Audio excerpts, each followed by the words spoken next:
शुरू हुआ। ओके, तो 11 फिजिक्स चैप्टर नंबर 8 साउंड का सेकेंड लेक्चर चल रहा है। इसके अंदर page number 143 left hand side 6 number का जो ये दिख रहा है ना, हाँ ये जो है ये है वेलोसिटी। ठीक है, अब याद रखो velocity is nothing but a speed only, लेकिन स्पीड और वेलोसिटी में फ़र्क है। स्पीड को बोलते हैं क्या, डिस्टेंस, इसका फॉर्मूला है डिस्टेंस अपॉन टाइम, जबकि वेलोसिटी का फॉर्मूला होता है displacement upon time. Velocity is that speed which includes direction as well. फिर भी जनरलाइज वे में वेलोसिटी को स्पीड भी मानते हैं। समझ में आ गया? तो कितनी स्पीड से कोई पार्टिकल या कितनी स्पीड से फ्लो ऑफ एनर्जी हो रही है उसको वेलोसिटी ऑफ वेव बोला जाता है। समझा? ठीक है, अब वेलोसिटी यहाँ पर फिलहाल मैं डिस्टेंस अपॉन टाइम ले रहा हूँ। क्या ले रहा हूँ? अभी यहाँ पर एक चीज़ लिखा है, मैग्नीट्यूड ऑफ वेलोसिटी, ऐसा करके लिखा है। मैग्नीट्यूड का मतलब क्या? मैग्नीट्यूड का मतलब क्या? वेरी गुड, याद रखो मैग्नीट्यूड मतलब क्या, यानी कि ग्रेटनेस।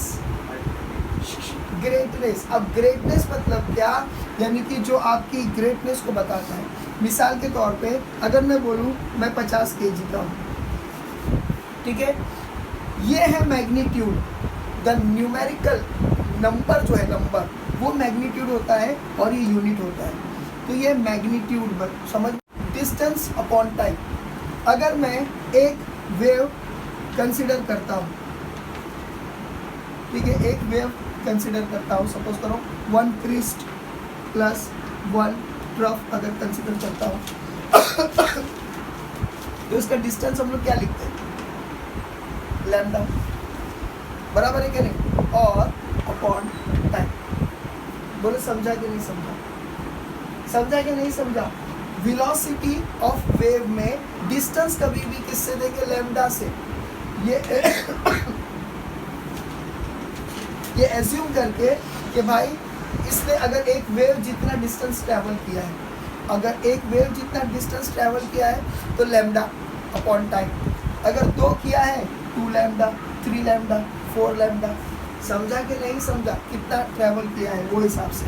तो डिस्टेंस अपॉन टाइम, तो डिस्टेंस कितना ट्रैवल किया है यहाँ से लेकर यहाँ तक। समझ में आ गया?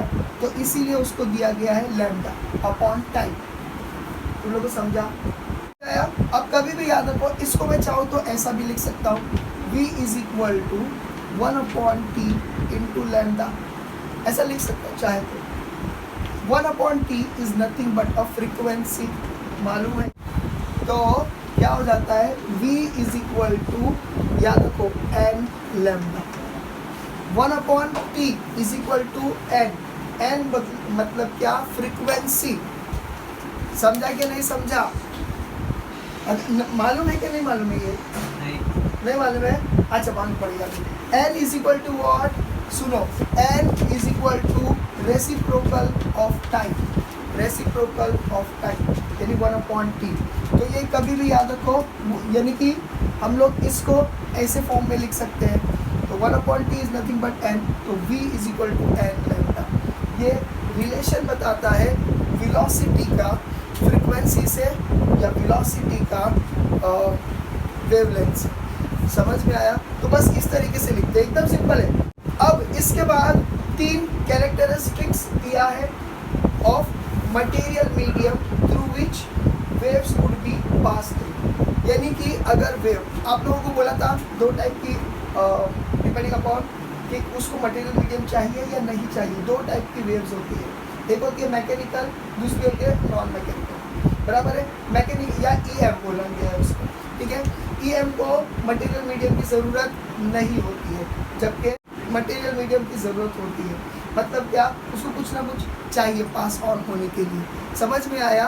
तो हम लोग ये देख रहे हैं जो मटेरियल मीडियम है जो वेव को पास होने देगा उसके अंदर 3 खूबियाँ होनी चाहिए, 3 कैरेक्टर्स होने चाहिए। तो समझ में आया? वो कैरेक्टर्स क्या है हम लोग वो देखेंगे। समझा?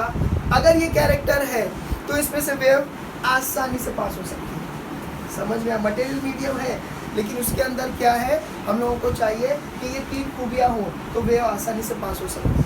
समझ में आया? तो उसको देखेंगे page number 143 left hand side, हटा दिया, ठीक है। अभी इसके बाद हम लोग 3 कैरेक्टर्स देखेंगे उस मटेरियल मीडियम के कैरेक्टरिस्टिक्स देखते हैं। सबसे पहला वाला कैरेक्टर क्या बोलता है कि material medium continuous and elastic होना चाहिए। कंटिन्यूअस एंड इलास्टिक होना चाहिए मतलब क्या, अगर सपोज करो ये मीडियम है, इसके बाद अचानक वैक्यूम आ गया, फिर वापस से मीडियम सपोज, तो वेव ट्रैवल करके यहीं रुक जाएगी क्योंकि वैक्यूम से पास नहीं हो सकती। तो कंटिन्यूअस होना चाहिए तो ही तो वेव अच्छे से पास हो सकेगी। दूसरा ये कि सपोज करो देखो ये पानी है जिसमें कोई वो नहीं है, हलचल नहीं है, पत्थर तो मैंने मारा तो पानी है मूव होने लगा, मूव होने लगा, मूव होने लगा, जिंदगी भर मूव होने लगेगा, कभी ना कभी तो रुकेगा, आधा घंटे के बाद, 15 मिनट के बाद, 10 मिनट, कुछ कभी तो भी रुकेगा, बराबर है कि नहीं? ये रुका क्यों? क्योंकि इलास्टिक इन नेचर, मतलब क्या, जैसा रबर होता है उसको आप खींचो वो डीफॉर्म हो गया, उसने अपना फॉर्म चेंज किया, लेकिन छोड़ेंगे वापस से अपनी जगह पर आ गया। तो अगर वो इलास्टिक इन, अब इलास्टिक मतलब सब पानी खींचेंगे तो लंबा होगा, ऐसा नहीं है। बोलने का मतलब ये है कि वो अपना शेप वापस से रीगेन कर लेना चाहिए, वेव्स हटकर वापस से वो इक्विलिब्रियम पे आ जाना चाहिए। बोले समझा? उसको उस लिहाज से इलास्टिक बोला गया, खींचातानी से नहीं बोला गया। लेकिन रबर के हिसाब से समझाया तो थोड़ा समझ में आ गया कि पहले डीफॉर्म किया पूरी खींच के, डीफॉर्म मतलब क्या, उसका फॉर्म चेंज किए, और जब छोड़ दिए तो क्या हो गया, वो अपनी जगह पे वापस आ गया, मतलब अपने शेप पे वापस आ गया।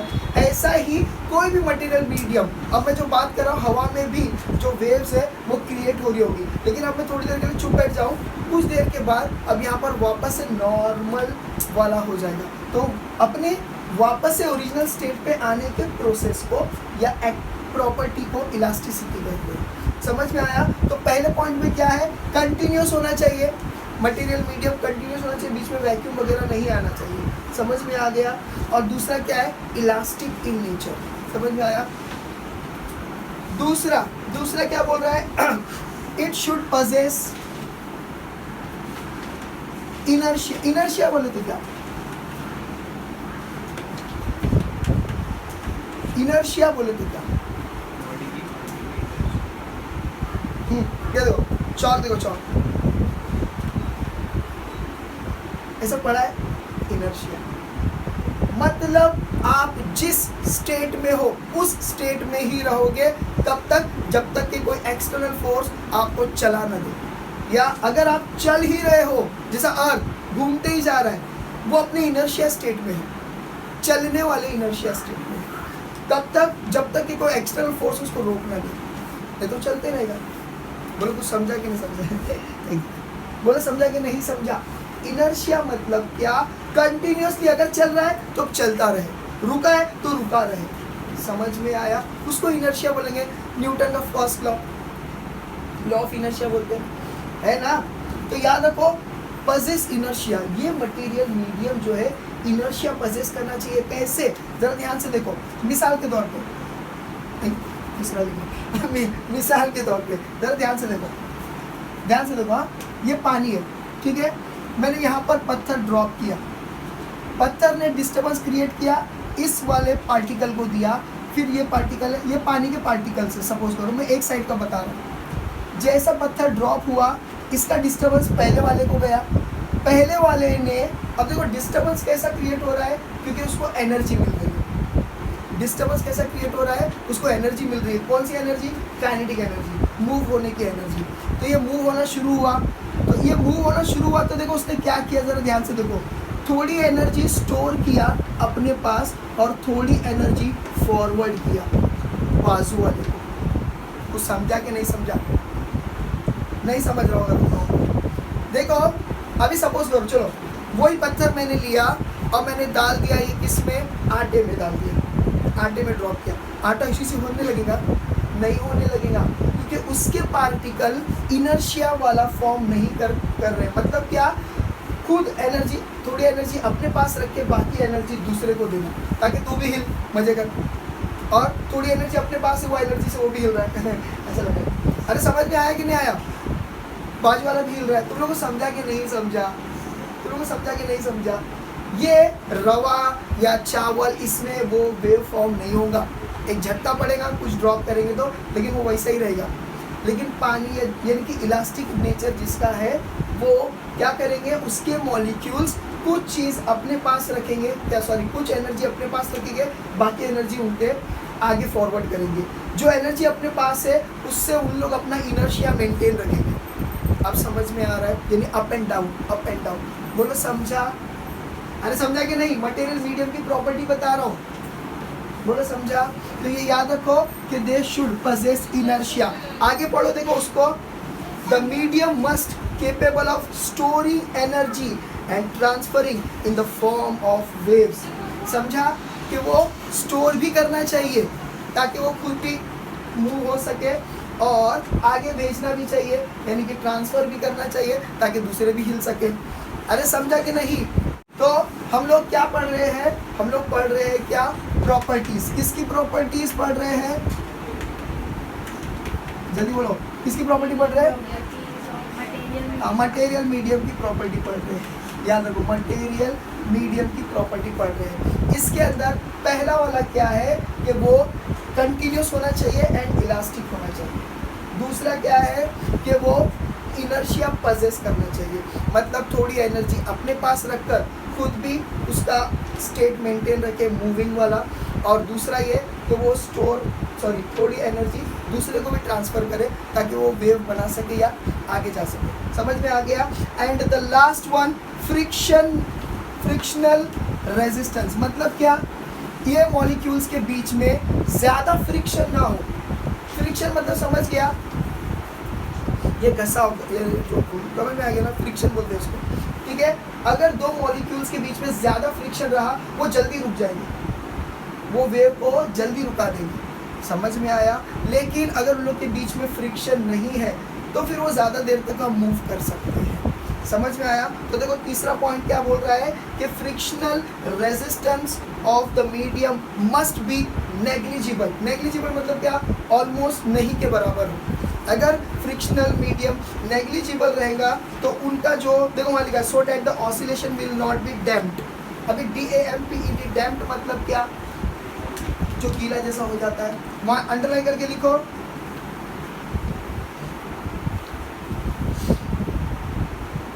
डैम्प्ड ऑसिलेशन मतलब क्या? जो वक्त के साथ साथ ऑसिलेशन रुक जाता है जल्दी, उसको बोलेंगे डैम्प्ड। समझा कि नहीं समझा? वक्त के साथ साथ जो ऑसिलेशन है, वो मैं इंग्लिश में यहाँ लिखा हूँ गूगल पे से, the oscillation that fades with time is called damped. समझ में आया? The oscillation which fades, FADES, the oscillation which fades with time is called damped oscillation. तो इन शॉर्ट तीसरा क्या है? फ्रिक्शन लेस होना चाहिए या नेग्लिजिबल फ्रिक्शन होना चाहिए मॉलिक्यूल्स के बीच में। बोलो समझा? हम लोगों ने क्या पढ़े अभी? हम लोगों ने क्या पढ़े अभी? जल्दी बोलो। Properties of material medium. कौन सा मटेरियल मीडियम जिसमें से वेव बन के जाते हैं? ठीक है? उसके अंदर सबसे पहले हम लोगों ने पढ़े कि वो material medium continuous and elastic होना चाहिए। दूसरा क्या पढ़े हम लोगों ने? इनर्शिया, मतलब क्या? थोड़ा स्टोर करे, थोड़ा बाजू वाले को दे ताकि वो भी मूव करे। और तीसरा हम लोगों ने पढ़े उसके बीच में जो है फ्रिक्शन लेस या फ्रिक्शन बहुत कम हो, नेग्लिजिबल हो मॉलिक्यूल्स के बीच में। समझ में आ गया? ये बस ये तीन है। अब हम लोग 7th वाला पढ़ने जा रहे हैं, फेज एंड फेज डिफरेंस। अगर पहले बोलो अभी तक का जो बताया समझ में आया? V इज इक्वल टू, हम लोगों ने पढ़े याद है, V is equal to N lambda. क्यों? क्योंकि V is equal to distance upon time. यहाँ पर डिस्टेंस क्या है? लैम्डा है अपॉन टाइम, लेकिन 1/t is equal to n, इसीलिए V is equal to n into lambda. वो अपने पढ़े, ये तीन चीज़ पढ़े। समझा? समझा? अब इसके आगे हम लोग पढ़ने जा रहे हैं फेज एंड फेज डिफरेंस। क्या पढ़ने जा रहे हैं? 7th वाला पढ़ने जा रहे हैं, फेज एंड फेज डिफरेंस।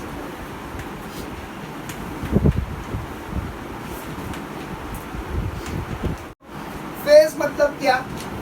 मतलब सिचुएशन। अभी सपोज करो हम सब एक ही फेज में हैं, नींद के फेज में। क्यों? सब लोग जल्दी उठे रोजे के लिए, मतलब सहरी के लिए, सब लोग जल्दी उठे तो सब लोग एक ही फेज में। तू छोड़, हमको जाने दे, हमको सोने, है ना? एक बता रहा, सब लोग एक ही फेज में, बराबर है कि नहीं? समझा कि नहीं समझा? यहाँ पर हम लोग वेव के अंदर जो पार्टिकल ऑसिलेट हो रहे हैं या मतलब मूव हो रहे हैं या वाइब्रेट हो रहे हैं, उन लोगों का फेज समझेंगे। तुम लोगों को समझ में आ रहा है मैं क्या बोलने की कोशिश कर रहा हूँ? प्लीज़ इस टॉपिक में अगर कुछ नहीं समझता है तो प्लीज़ रोक देना, क्योंकि अगर वो नहीं समझा, नहीं समझ रहा है, ठीक, 14 फरवरी बोले, अच्छा, अगर नहीं समझा तो यहाँ से लेकर ये पूरा तुमको नहीं समझेगा। समझ में आया? पूरा नहीं समझेगा। देखो फेज बोले तो क्या? सिचुएशन या कंडीशन, बस, यानी सिचुएशन या कंडीशन, ठीक है? मिसाल के तौर पे ये ग्रुप ऑफ स्टूडेंट्स कोई एक कॉलेज के हैं, वहाँ पर एग्जाम्स चल रहे हैं, तो वो टेंशन वाले फेज में या स्टडी वाले फेज में, आपके 1 महीने के बाद अगर एग्ज़ाम होने वाले तो आप रेस्टिंग फेज में, क्यों? कहाँ पढ़ेंगे?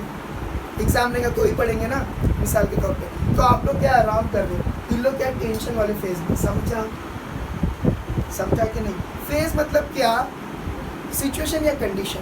आप किस अभी बोलूँगा तो इतने अच्छे से नहीं समझेगा, ज़रा ध्यान देते हैं। अभी शुरू करते हैं, मैं बताता हूँ। और फेज डिफरेंस तो बहुत इंटरेस्टिंग है, मज़ा आ जाएगा। अब चलो ध्यान देते हैं, खाली बोलते जा रहा, कर रहा कुछ नहीं, ठीक है? अभी शुरू करते हैं। देखो यहाँ पर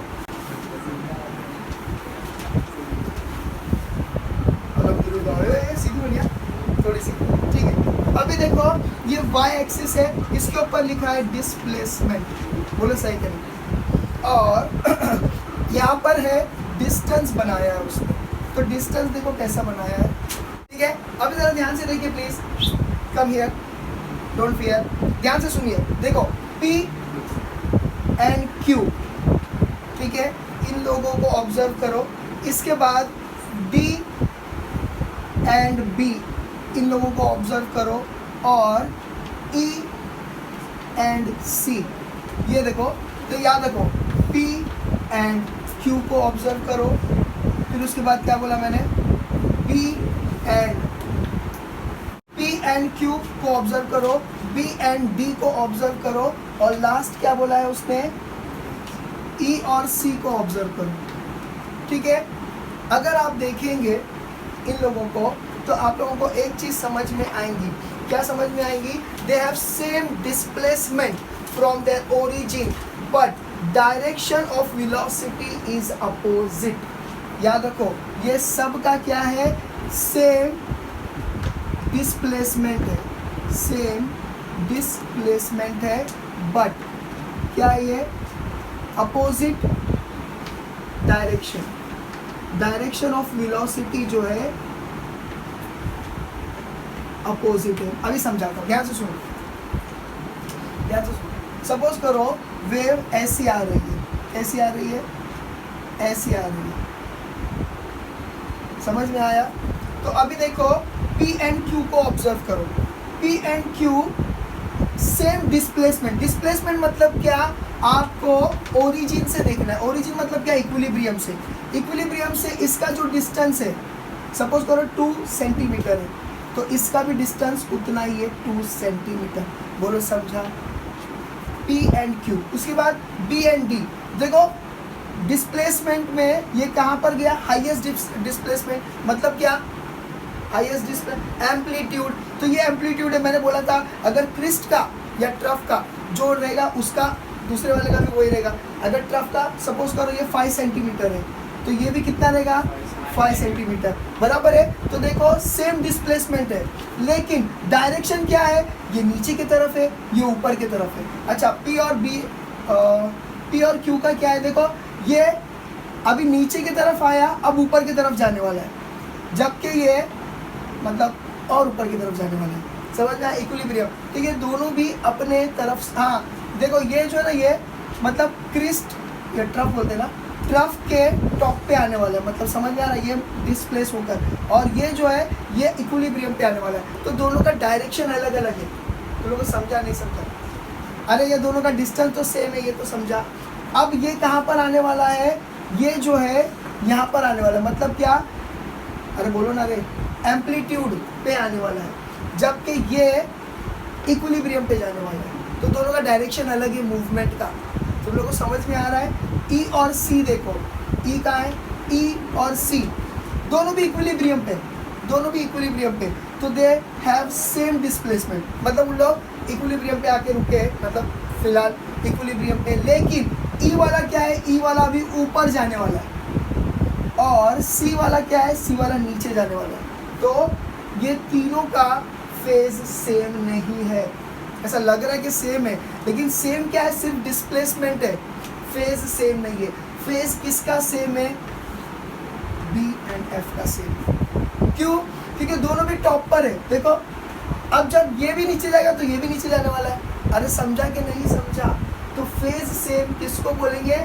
जो सेम डिस्प्लेसमेंट पे भी हो और सेम डायरेक्शन ऑफ वेलोसिटी भी हो, उसको बोलेंगे एट सेम फेज। बोलो समझा? किसका? हाँ, आपके बुक में फिलहाल उसका एकदम सही बोला, एच एंड डी भी सेम माना जाएगा, आर इन सेम फेज। बोलो समझा कि नहीं समझा? ये जी और सी ये भी सेम फेज में माना जाएगा। अरे जाएगा ना, देखना ये नीचे जाएगा तो ये भी नीचे जा रहा है। अरे समझा कि नहीं समझा? कि नहीं समझा? सेम क्यों है?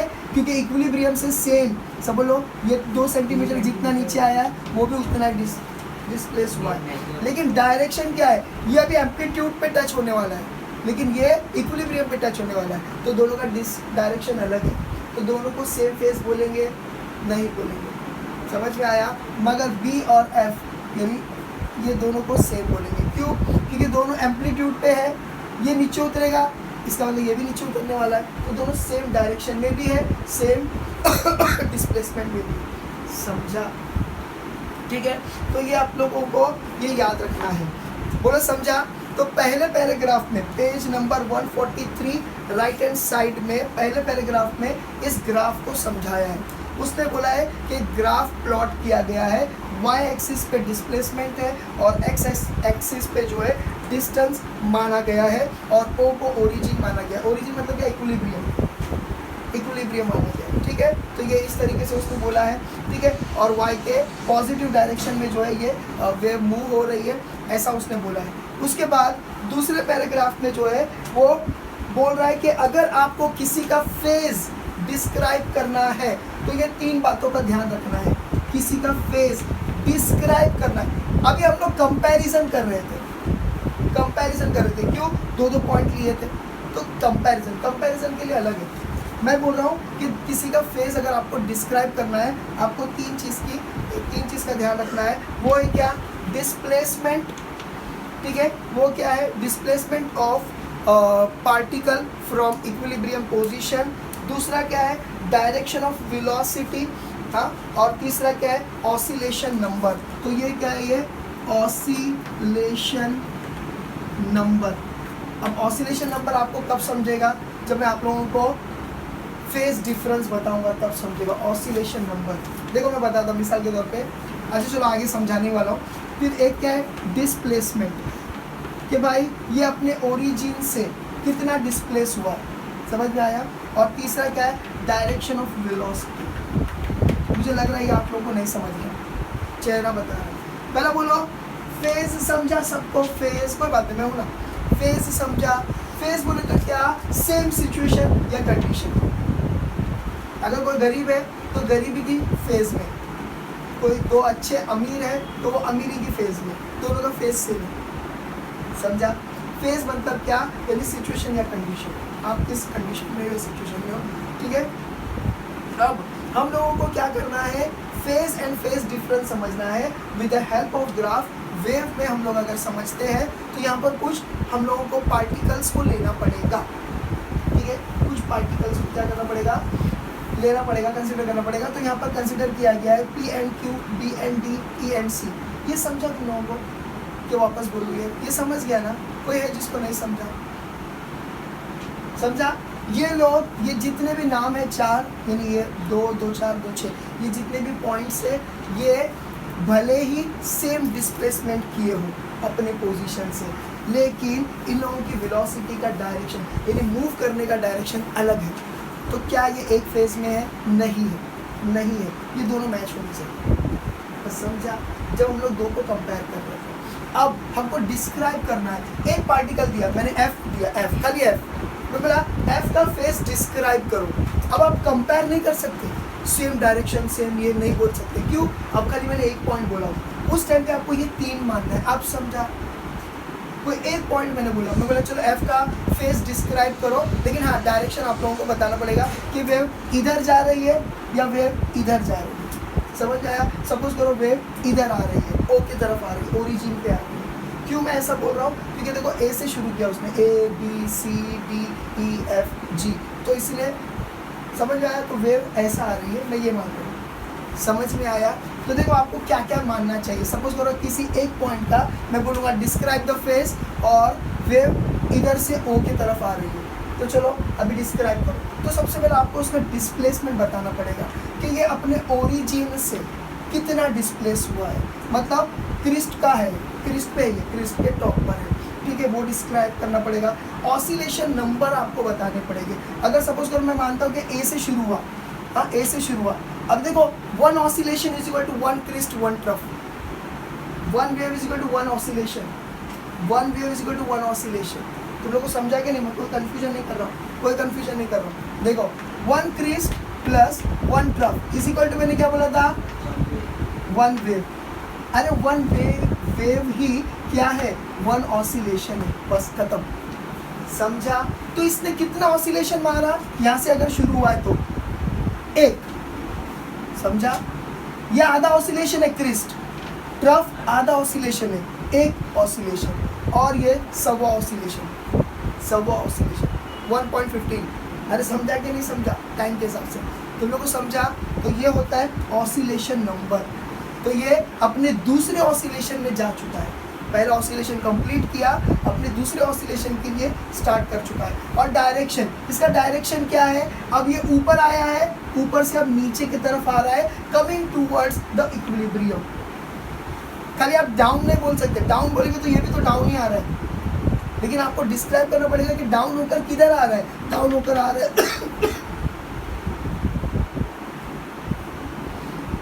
इक्विलिब्रियम पर। समझा? अगर एक पॉइंट का फेज डिस्क्राइब करना है, DOD डॉट आपको बताना पड़ेगा उसका। समझ में आया? पहला क्या है? डायरेक्शन। चलो ठीक है, पहला क्या है? डिस्प्लेसमेंट। डिस्प्लेसमेंट मतलब क्या? डिस्प्लेसमेंट मतलब क्या?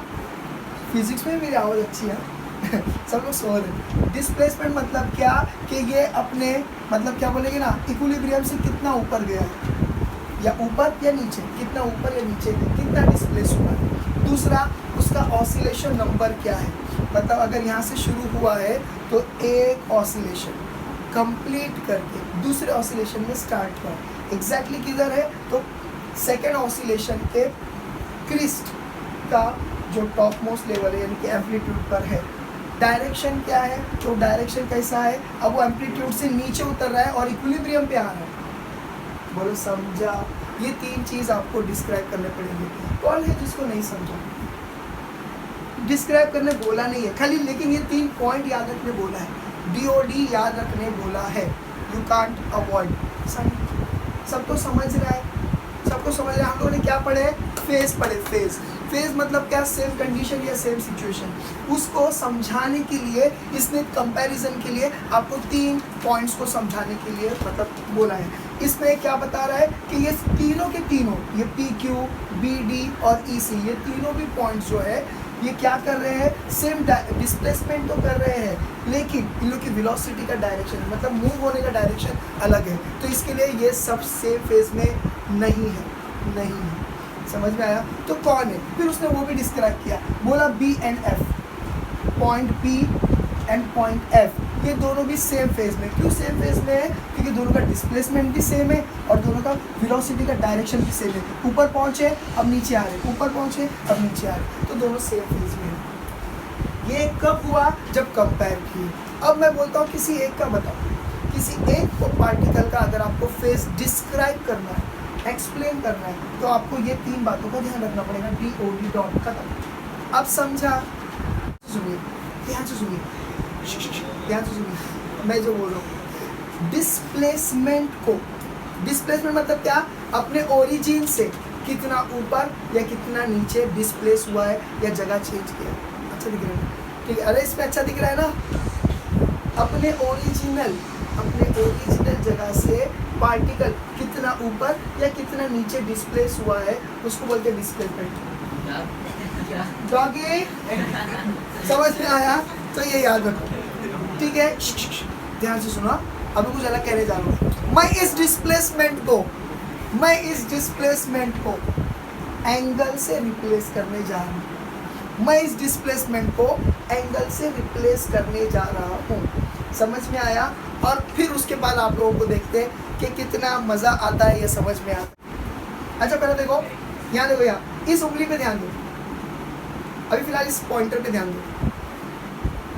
गोल हो रही है, एग्जैक्ट गोल नहीं मालूम है, लेकिन समझ लो कि गोल हो रही है, मतलब चलो स्टार्ट। ओके फाइन, अभी ज़रा देखो। अरे यार पूरा कुछ मैनेज कर। अरे हुसैन, अरे अल्लाह, वही बोला कोई तो मिसिंग लग रहा है।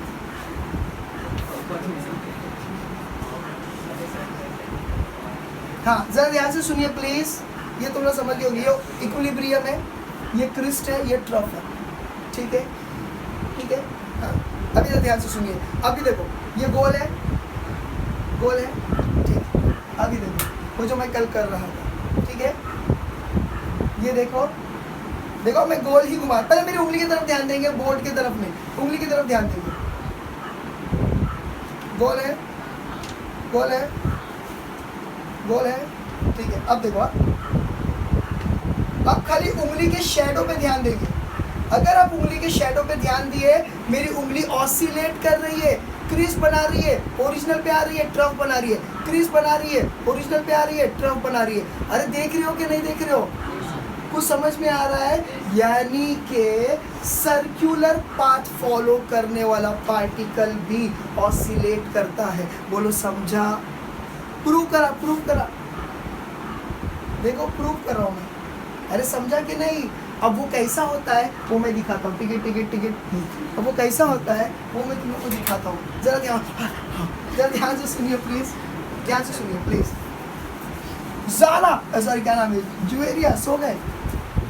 अब ध्यान से सुनिए, ये कौन है? दीवार ये वॉल है, ये क्या है? इट इज अ वॉल, ठीक है?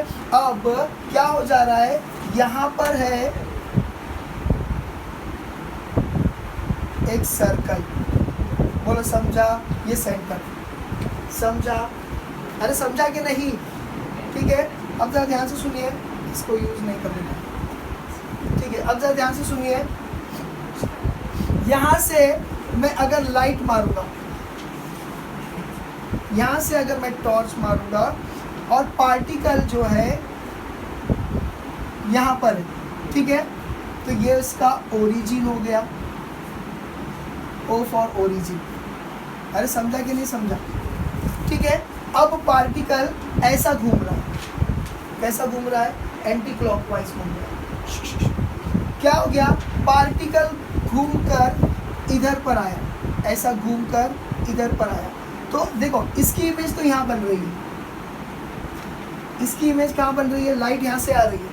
इसकी इमेज कहाँ बन रही है? यहाँ पर बन रही है। लाइट यहाँ से आ रही है और ये घूम रहा है, ठीक है? ये गोल को ध्यान मत दो, गोल तो मैं ऐसा बताया कि ये इस डायरेक्शन में घूम रहा है, समझ में आया? कल ये उंगली का टिप है सपोज करो, तो लाइट मारे दीवार पे, जैसा बोर्ड पे इसका आ रहा था इमेज, जैसे ये 90 डिग्री बनाया तो इसकी इमेज यहाँ तक पहुँची, तो ये इसका एम्पलीट्यूड हो गया। अरे समझा कि नहीं समझा? तो ये 90 डिग्री हो गया, फिर वो वापस इधर आ गया 180 डिग्री, 180 डिग्री पे आया तो वापस ओरिजिन पे आया। तो समझ रहा है कि नहीं समझ रहा है? देखो शुरू किया, ऊपर गया 90 डिग्री, ऊपर से नीचे आ रहा है आ रहा है आ रहा है आ रहा है, यहाँ पर आया ओरिजिन। अरे समझा कि नहीं? ओरिजिन से अब ये नीचे आ रहा है नीचे आ रहा है, मतलब मैक्स टू मैक्स यहाँ पर आया, तो ये हो गया 270 डिग्री। अरे समझा कि नहीं? ये 270 डिग्री, और फिर ये वापस ऊपर गया। तुम लोगों को समझा कि नहीं समझा? एक ऑसिलेशन कंप्लीट किया। कैसा? जैसा अब भी मैंने यहाँ करके दिखाया था, अब भी मैंने करके दिखाया था कि नहीं? अरे वो ऐसा था, ये घूम रहा था। अरे समझा कि नहीं? ये करके दिखाया था कि नहीं? तुम लोग को समझ रहा है कि नहीं समझ रहा है? हाँ समझ रहा है कि नहीं समझ रहा है? ठीक है, come to page number 143, last paragraph. पढ़कर समझेंगे तो ज़्यादा अच्छे से समझ आएगा। At the instant the above graph is drawn, the disturbance या energy has reach to the particle A. Particle A समझ रहा है, वहाँ तक एनर्जी पहुँची है, ठीक है। The phase angle corresponding to this particle can be taken as 0 degree, यानी यहाँ से शुरुआत हो रही है। सपोज करो पार्टिकल ए से शुरू हो रहा है, ए से शुरू हो रहा है, ऐसा बोला है। At this instant particle B has completed quarter. Quarter बोल गया 1/4, मतलब समझा 1/4 हिस्सा उसने पास कर दिया। 1/4 हिस्सा मतलब क्या? 90 डिग्री। 90 डिग्री हुआ कि नहीं? सर्कल का क्वार्टर क्या होता है? अगर यहाँ से शुरू कर रहा है तो क्वार्टर मतलब क्या? रोटी के 4 टुकड़े करेंगे तो एक टुकड़ा जो है वो क्वार्टर होता है, तो इसका क्वार्टर क्या हो जाएगा? 90 डिग्री। अरे समझा कि नहीं? तो बी, ये ए था और ये बी यहाँ तक पहुँचा, समझा? 90 डिग्री, तो वो बोला कि वो 90 डिग्री पे पहुँचा, ठीक है। रीच टू द पॉजिटिव, देखो यहाँ इसने पॉजिटिव वर्ड यूज़ किया, पॉजिटिव मैक्सिमम पे पहुँच गया, ठीक है।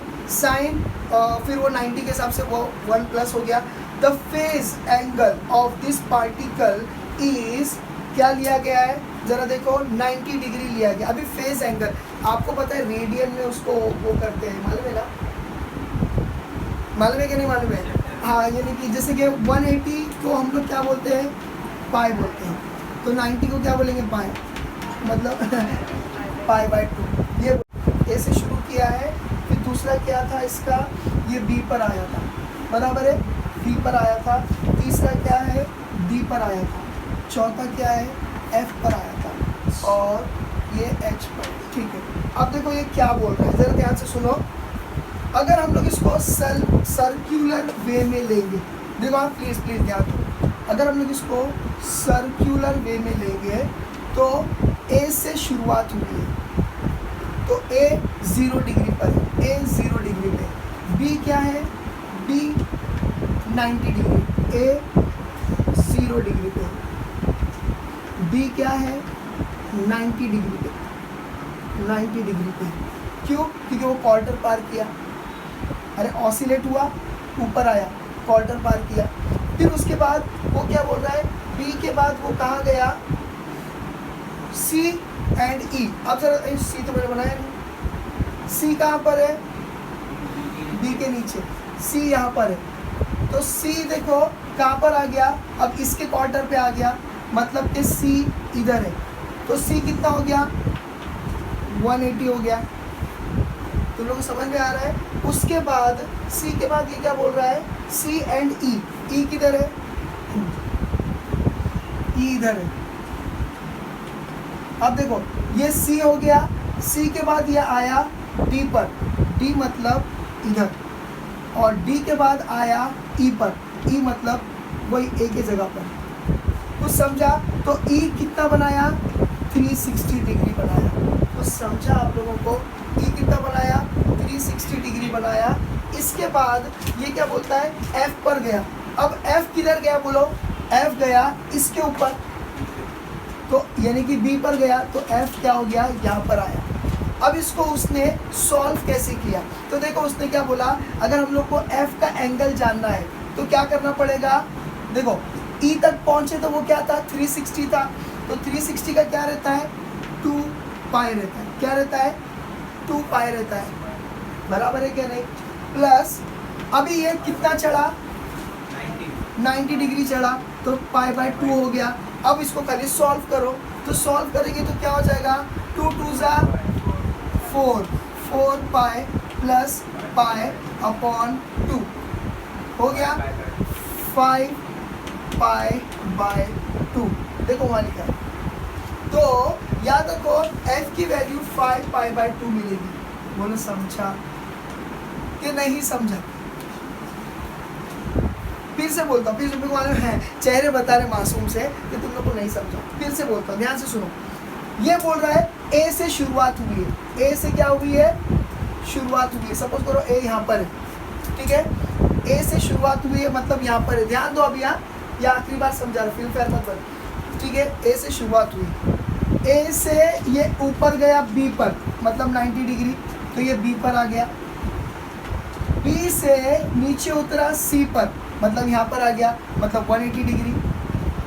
सी से नीचे उतरा मतलब डी पर आ गया मतलब 270 डिग्री।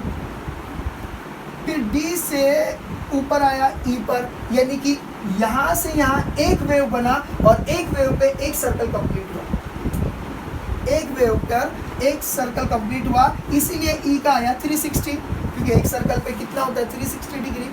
अब ये बोल रहा है ये और आगे गया, और आगे गया F तक। अब F पे गया तो F का कैसे फाइंड करेंगे? तो याद रखो 360 बोले तो 2 पाई, 360 को रेडियन फॉर्म में करेंगे तो 2 पाई आएगा। और 90 डिग्री ऊपर चढ़ा मतलब F ऊपर गया ना, मतलब F पे गया B के तरफ, तो 90 डिग्री, 90 डिग्री का क्या है पाई बाय 2। बस इसको सॉल्व करो, 2 2 सा, क्योंकि बेस डिनोमिनेटर सेम नहीं है तो क्रॉस मल्टीप्लाई करना पड़ेगा। तो 2 2 ज़ा 4, तो क्या हो गया 4 pi plus pi upon 2, common हो गया ये 4 pi plus pi is equal to 5 by 2। देखो 5 पाई बाई 2, देखो वही लिखा है। तो यानी कि f का हमको क्या मिला, f का मिला 5 पाई बाय 2, ये हमको मिला इसका एंगुलर फॉर्म में, इसका डिस्प्लेसमेंट एंगुलर फॉर्म में f का डिस्प्लेसमेंट हम लोगों को मिला। बोलो समझा? एंगुलर कैसे हुआ? वो सर्कल के वजह से हुआ। समझा कि नहीं समझा? कितने लोग हैं जिसको नहीं समझा अभी भी? समझा? कौन जिसको नहीं समझा? आसिफ जो आए रही है वो गिनो मत, वो इंशाल्लाह ईद के बाद होगा। हाँ पहले बोलो जल्दी, हुआ कि नहीं समझा कि नहीं? चिढ़ाओ मत मुझे, समझा? ठीक है, अगर समझा है तो with this I and up with my today's lecture. Thank you.